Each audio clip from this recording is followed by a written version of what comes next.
It is always difficult to talk about what many today call pre-Hispanic gods or deities. The truth is, I believe that these cultures did not even define them in such ways as gods, deities, or energies as we do today. What we know about them did not come directly from the original inhabitants, but through the Spaniards and converted indigenous people. Well, although much of the focus is solely on the Mexicas, here we will talk about a being who, while known and even worshipped by them in certain festivities throughout the year, was actually more revered by other groups such as the Otomi, Chichimeca, Tlaxcalteca, Huejotzinque, and several others. I am referring to Camaxtle. If you want to get a more realistic image of him, visit the government palace in the capital of Tlaxcala if you have the chance. He appears in several murals there. His characteristic attributes include wearing body paint with red and white stripes. Of course, these modern interpretations were taken from pre-Hispanic codices, where he is depicted with a body paint and wielding various weapons such as shields, arrows, bows, nets, and atlas. Camaxtle is a good example of how a concept can be divided into multiple beings. He is known by different names in various cultures. For example, he has been identified with the red Tezcatlipoca, also known as Xipetotec. Another way to refer to him is as Mixcoatl, the cloud serpent, or as Tecpatzin, Setepactl, Mixcoatl. There are many myths that tell of groups mostly called Chichimecas migrating from the north of the continent to various central regions. Depending on the culture, these groups had leaders who later likely became deities. For example, Huitzilopochtli led the Aztecs, later known as Mexicas. Quetzalcoatl led the Pipils, and in the case of Camaxtle, he is believed to have guided northern groups toward the center. He was the guide of the pre-Hispanic Tlaxcalteca groups and others such as the Otomi and Toltecs. In Camaxtle's case, his representations show him as a migration figure.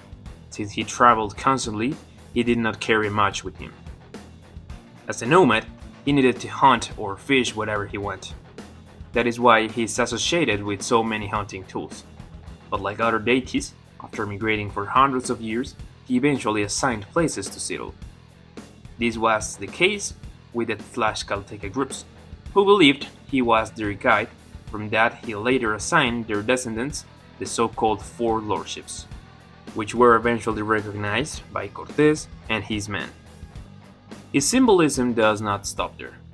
As we mentioned, some called him Mixcoatl, who was not only assigned the roles of hunter and fisherman, but was also responsible for governing storms, war, and the night sky. As Mixcoatl, he represented the Milky Way. Hence his name, Cloud Serpent, in reference to the stars seen in the sky. Perhaps the apparent white bands of the Milky Way inspired the red and white stripes of his body.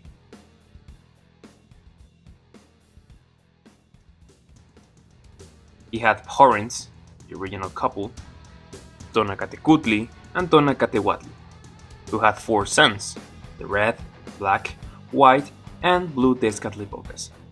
As mentioned, the red one was also known as Camaxtle. In other myths, he is said to be the father of Seacat Topitzin Quetzalcoatl. He is also believed to be the father of Sentzon Huitznaua, the 400th southern stars who fought against Huitzilopochtli at Coatepec Hill. Of course, Camaxtle was the deity of the Mexicas, rivals the Tlaxcaltecs. For this reason, the Mexicas saw him as a foreign god, preferring Huitzilopochtli instead.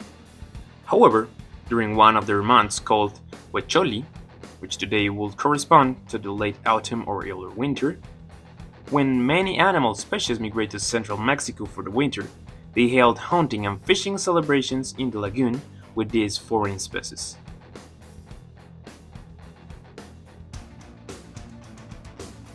The Mexica ruler would dress a Camaxtle Mixcoatl on certain occasions, particularly during their fourth 20-day period.